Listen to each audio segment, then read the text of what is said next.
this film will seek to explore is food insecurity in LA County.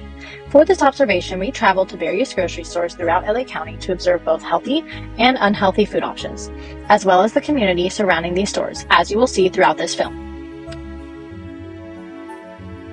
Take a moment to consider what meals or ingredients you consume in a day. Now consider where you purchase these items. Would you consider yourself to have access to characteristically healthy foods? According to the USA Facts, using data pulled from the Census Bureau's Household Pulse Survey, in October 2023, 12.5% of Americans, or nearly 28 million, were described as food insecure. Of these respondents, 76.8% reported not being able to eat because they could not afford to. What does it mean to be food insecure? Households that are characterized as food insecure are described by the United States Department of Agriculture, or the USDA for short, as the household-level economic and social condition of limited or uncertain access to adequate food. Or, in other words, the Feeding America organization described as not having enough to eat and not knowing where their next meal will come from. In low-income communities, the food that is accessible is not necessarily adequate for meeting health and nutritional needs. In the United States, these foods are often characterized as high in fat, salt, and calories, as well as cheap and processed. If available, which is rare or too expensive, fruits, vegetables, and low-fat dairy products, despite their promotion of being good for your health, are not necessarily beneficial either, as they are of lower quality. This food is also often located in low-cost locations such as gas stations, liquor stores, corner stores, and fast food outlets, as opposed to farmers markets or grocery stores. David N. Pello, Professor of Environmental Studies and Director of the Global Environmental Justice Project at the University of California, Santa Barbara, also discusses food insecurity and food justice in his book, What is Critical Environmental Justice? According to Pello, these movements have identified various policies that are designed to support the industrial agriculture system. In addition, the corporations that produce these accessible foods are often created using toxic herbicides, pesticides, and fossil fuels. Pello identifies that the result of this is that the working class and communities of color are frequently victims of hunger and malnutrition. Those who are food insecure are at higher risk for various physical health problems, such as heart disease, diabetes, and obesity. In this film, the population of interest that will be analyzed is Los Angeles County, California. 30% of households in LA County, or about 1 million households, were food insecure as of July 2023. Most residents who experienced food insecurity in 2023 were classified as 77% being low income, 59% were female, 62% Hispanic Latino, and 55% were aged 18 to 40 years old. Of this data, 44% of low-income households reported being food insecure. Food insecurity in Los Angeles County for the past few years has been getting progressively worse.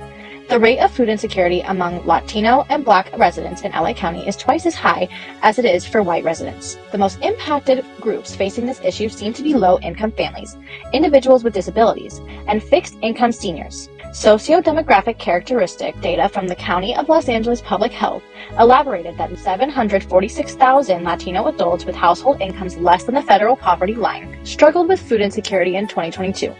Among those, 40.5% had less than a high school diploma education. 45.4% were employed adults, falling into the category of working class and/or workers in Los Angeles County. In recent years, the increasing rate of inflation has created an increased price for food products. This causes these groups of communities and individuals to be forced to resort to so few options. Those options include making cuts to their food expenditures, opting out of fast food options, or even choosing to skip meals. Furthermore, the stores open to these communities in Los Angeles County come from huge corporations that profit while damaging their consumers. This highlights the reality of monopolies growing and the exploitation still ongoing with these companies. In Los Angeles County, low-income communities of color have years of experiencing many forms of environmental racism. Unfortunately, this is an issue that is still ongoing today. Cited from the LA My Neighborhood data, with Los Angeles being one of the most racially diverse regions in the country, Latinos make up almost half of the population. Neighborhoods like Bell Gardens, Huntington Park, Maywood, Walnut Park, and more. According to the USDA, in 2020, 38% of the Los Angeles County population on average had low grocery store access.